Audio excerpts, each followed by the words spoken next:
Boa noite, graça e paz da parte do Senhor Jesus Cristo. Tem uma turma boa aí, ó, e tem uma outra turma só no colo. Eu espero que o Senhor fale ao seu coração nesta noite. Eu entendo que na vida nós olhamos para pessoas, confiamos em pessoas, depositamos a nossa esperança, às vezes, em pessoas, mas a decepção, ela chega para todo o coração. Gostaria muito que você pudesse entender esta palavra, uma série de mensagens que tem como tema geral a herança, mas hoje eu quero falar sobre uma promessa divina. Quando nós falamos de decepção, é porque alguém pode prometer algo e não cumprir, mas existe um que é eterno, que é imutável, que é o Deus Todo-Poderoso. Ele não é homem para que minta, nem filho do homem para que se arrependa.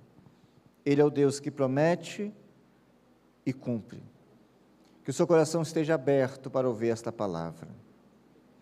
Eu quero continuar no texto de Josué, capítulo 1, estaremos lendo o verso 1 ao verso 9. Nós iniciamos esta palavra na quinta-feira passada, e eu quero te incentivar a estar na sua igreja, estar aqui conosco, você que é o nosso convidado. Nós temos cultos às quintas-feiras, a partir das 19h30. Nós começamos essa série de mensagens nesse texto de Josué e pretendemos trabalhar bastante o texto de Josué.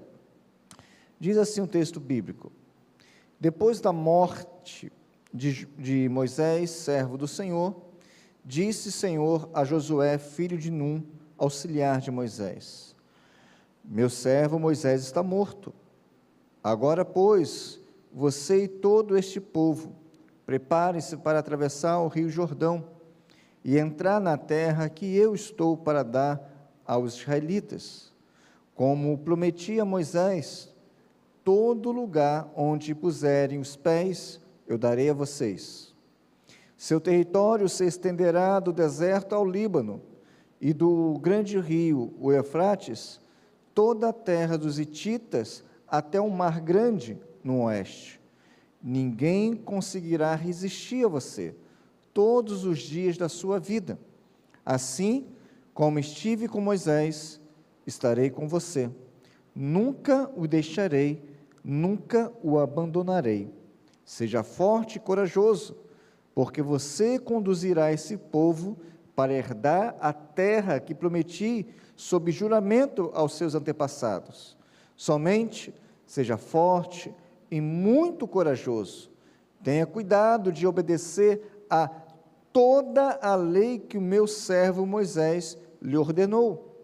Não se desvie dela, nem para a direita e nem para a esquerda, para que você seja bem-sucedido por onde quer que andar. Não deixe de falar das palavras deste livro da lei e de meditar nelas de dia e de noite, para que você cumpra fielmente tudo o que nele está escrito. Só então os seus caminhos prosperarão e você será bem-sucedido. Não fui eu que lhe ordenei? Seja forte e corajoso. Não se apavore, nem se desanime, pois o Senhor, o seu Deus, estará com você por onde você andar. Vamos orar mais uma vez? Senhor, que somente o seu nome seja engrandecido, que eu venha estar escondido atrás da tua cruz e depositado na tua graça. Fale, Deus, ao teu povo que aqui se reúne, em nome e por amor de Cristo Jesus. Amém. Nós estamos diante do livro histórico, um dos livros históricos do Antigo Testamento. Nós temos aqui em Josué 24 capítulos, Estamos somente nos primeiros 9 versículos que temos no capítulo 1. Josué trata de uma história, de uma narrativa bíblica, onde o grande servo do Senhor, Moisés, está morto. Há uma lacuna, há algo vago, não somente no coração do povo, que tinha uma estima tão grande por Moisés, mas também na liderança. E prove ao Senhor chamar Josué, aquele mesmo que foi espiar a terra com Calebe, aquele que deu um relatório favorável para conquistar a terra, aquele que tinha sangue nos olhos, porque confiava num Deus Todo-Poderoso. Ele agora está à frente do povo. Imagine a responsabilidade, o temor e o tremor.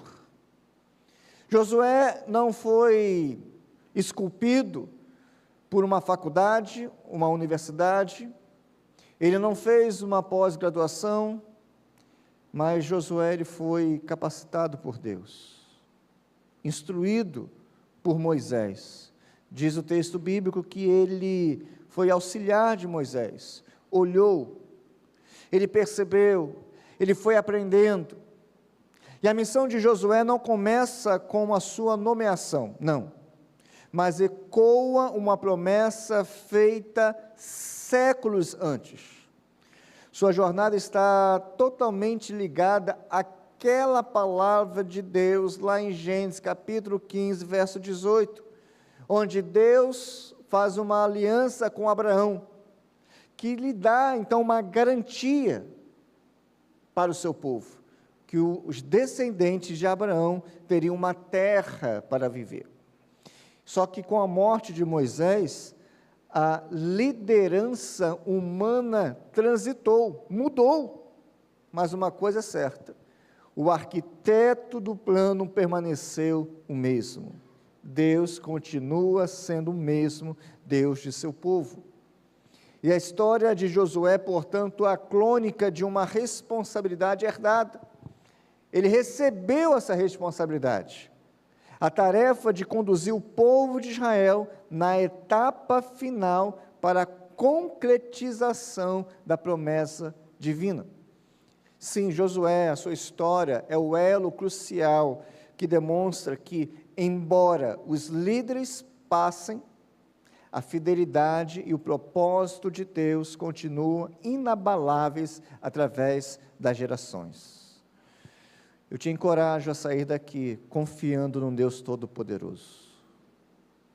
Não sei se você passou por decepções, mas olhe para aquele que não vai trazer decepção ao seu coração, o Deus Todo-Poderoso. Nossas vidas foram marcadas por situações complicadas, relacionamentos que, ao invés de trazer alento, causaram mais dor do que tudo. E aí você começa a desistir de pessoas, você começa a desistir de dar um passo a mais. Mas eu creio num Deus que cura, um Deus que trata, um Deus que conduz por meio da sua palavra, palavra esta que não pode voltar atrás, palavra esta que é eterna. Então se agarre a essa promessa, a essa herança. Sabe por quê? Porque ela tem uma garantia. Olha o que diz o texto bíblico, verso 3, o verso 4. Vamos ler juntos? Está aí? Todo lugar onde puserem os pés, eu darei a vocês, como prometi a Moisés. O que mais?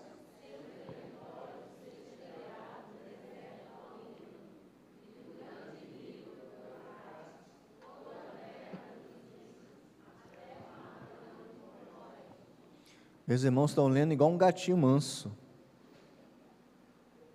Próximo texto a gente vai ler com mais vontade, combinado?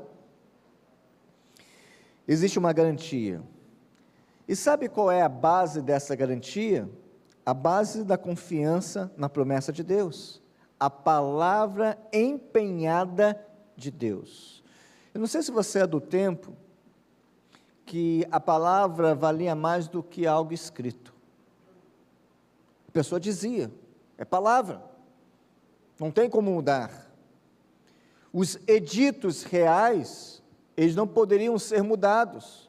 O que o rei assinasse com o seu anel, a sua confirmação, aquele edito não poderia ser mudado. É palavra, é dita. Irmãos, a nossa vida não está baseada no achismo. A nossa vida não está baseada naquilo que eu penso ou você pensa, daquilo que eu falo, do que você fala. Mas a nossa vida está baseada na palavra que foi empenhada por Deus. O fundamento sobre o qual repousa a confiança de Josué e de toda aquela nação, de todo aquele povo de Israel, não é a força do seu exército. Tinha um poderio bélico que chamava atenção, mas não era no exército que a palavra estava empenhada. E nem a experiência do novo líder como um general de batalha. Não. Mas a fidelidade da palavra de Deus. Ele confiava. E você, nós, podemos confiar na palavra de Deus. E qual é a palavra de Deus? A palavra de Deus tem muitas faces. Olhe para a Sagrada Escritura e perceba o quanto Deus fala e promete na sua palavra. A expressão, como prometi a Moisés, remete diretamente ao caráter imutável, o caráter que não tem transformação. Por quê? Porque o Deus das promessas é o Deus que fala, promete e cumpre. Deus não se compromete com sua palavra somente. Não, Deus ele se compromete na sua ação. Como disse Menfield R., as promessas de Deus são a base da coragem do crente. Se você crer em Deus, é porque você crê na promessa de Deus. Nós cantamos aqui, como Ele virá, falamos da volta do Senhor Jesus Cristo, nós nos comprometemos com a palavra, porque um dia a palavra diz ao nosso coração, e continua dizendo que um dia Jesus voltará. Nós confiamos nisto, nós confiamos na palavra. A Bíblia sempre salientou o caráter pactual da revelação divina. Deus não apenas declara, não somente fala, mas sela suas promessas com juramento. Olhe, texto de Gênesis capítulo 15, Hebreus capítulo 6, trata disso de forma tão magistral. A confiança, portanto, não nasce da circunstância, mas da aliança graciosa de Deus, que é firme porque repousa na sua imutabilidade. Você conhece gente que tem comportamento diferente a cada dia? Tem gente que um dia está bem, outro dia está mal. Um dia está extremamente feliz, no outro está extremamente triste. Você não sabe com quem você está lidando naquele dia. Nós nos comportamos assim, por causa da circunstância. Ao chegar uma notícia boa, normalmente você fica alegre, ao contemplar uma notícia ruim, você fica abatido. Então, a nossa maneira de agir está comprometida com a circunstância. Sim ou não? Sim. Mas Deus não é assim. Deus é imutável. Deus continua sendo um Deus amoroso, Pai, condutor de nossas vidas, rico em misericórdia, aquele que nos agracia com a sua presença. Esse é o nosso Deus, e por causa da sua palavra empenhada, você pode confiar nele. Mas além disso, existe um mapa da promessa. Deus não ofereceu a Josué uma promessa vaga, vazia, não foi assim. Olhe para o texto, ele estabelece limites geográficos preciosos. O texto fala, indicando uma herança vasta. Fala assim, do deserto ao Líbano, ou seja, aquela região sul ali, do Negueb até o norte, que é o Líbano. A promessa de Deus tem detalhes. A promessa de Deus é rica naquilo que ele apresenta. O texto continua falando que do rio Eufrates até o Mar Grande, ou seja, do Oriente, onde está a Mesopotâmia, até o Mediterrâneo, ao oeste. Esse Deus que nós servimos é um Deus detalhista. Não cabe aqui um parêntese. Você pode orar a Deus e pedir de maneira específica. E Deus, em sua santa vontade, Ele pode exercer exatamente isso. Permita-me uma ilustração pessoal. Nós queríamos ter o nosso primeiro carro. E nós começamos a orar, de forma muito especial. Minha esposa começou a orar, e ela pediu que queria ter uma Uno, 4 portas, azul. E nós começamos então a procurar. E eu mostrava alguns carros, falava com ela, e que tal? É Uno? Não. Aí eu falava, é Uno? É 4 portas? Não. É Uno? É Uno, 4 portas, sim. É azul? Não. E Deus colocou isso no coração dela. Até que um dia, conhecemos um pastor, e ele falou que estava vendendo um carro. E eu perguntei, qual é o carro? Ele respondeu, obrigado, gente, pegou no tranco, hein? Eu perguntei, quantas portas? Que cor? É esse aí. E nós compramos o nosso primeiro carro. O Deus que se importa com algo tão sem importância no geral, é um Deus que se importa com seus filhos. Você é filho de Deus. Deus se importa contigo. Deus é o Deus paterno. Eu não sei qual foi a sua experiência de paternidade. Pode ter sido frustrante, traumática, ou até mesmo excelente. Mas não existe um Deus tão perfeito como Deus que te chama de filho.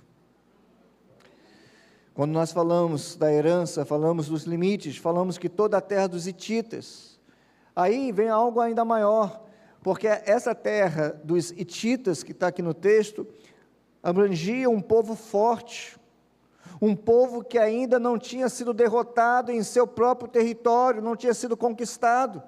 Então Deus fala o seguinte, eu sou o Deus que conquista por você, eu sou um Deus que vou à frente das suas batalhas,